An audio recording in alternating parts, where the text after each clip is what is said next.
21 ответ диспетчеру. Айбек, составы уехали? Ерсіз кенішінде жерасты байланысы сынақ ретінде пайдалануға беріледі. Әзірге ол дауыстап құлақтандыру жүйесі бейне бақылау және радио байланыстан тұрады. Мұнда оптикалық байланыс желілерін орнату жұмыстары 4 ай бойы жүргізілген болатын. Теперь мы готовимся приступить к второму этапу развития, который будет включать в себя. Біз енді желілерде дамытудың екінші кезеңіне кірісуге әзірленіп жатырмыз. Бұл кезеңде орнықтыру және интернетте Wi-Fi арқылы қосылу жұмыстары жүргізіледі.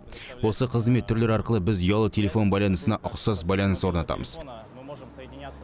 Сол арқылы корпорация аумағында жұмыс істеп тұрған өзіміздің Avaya желісіне, сонымен қатар Kcell, Beeline сынды сырттағы желілерге қосыла аламыз. Кеніштен ешбір қиындықсыз қоңырау шалуға болады. Бүгінде кеніштің 4 қабаты, кенішті жоғарға шығаратын көтерме ұңғысы мен кеніштің үстіңгі жағы түгелдей дерлік байланыспен қамтылған. Жер астында кен қазбаларында темір жол көлігі жүретін жолдар мен жұмысшылар орналасқан жерлердің бәрінде бейне бақылау орнатылған. Камералардағы мәліметтер тікелей диспетчерлерге түседі. Олар өндіріс процесін бақылап отырады және қажет жағдайда шұғыл шешім қабылдай алады.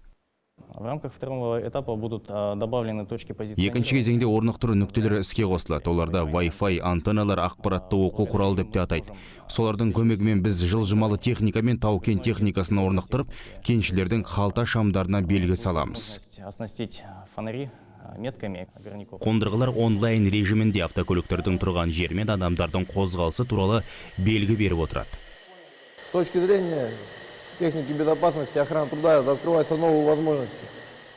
Техника қауіпсіздігі және еңбекті қорғау тұрғысынан алып қарасақ, жаңа мүмкіндіктер жасалып жатыр. Енді бізде дауыстап сөйлесуге мүмкіндік беретін байланыс жүйесі бар.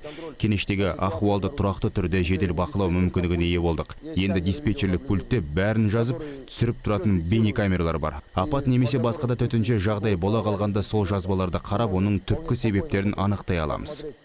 Вы действительно коренные причины произошедшего. Жерасты байланысы Орлов және Шатыркөл кеніштерінде толық қолданысқа енгізілген. Осы бағыттағы жұмыстар Артемьев, Саяқ, Нұрқазған, Жомарт және Оңтүстік Жезқазған кеніштерінде де жүргізіліп жатыр.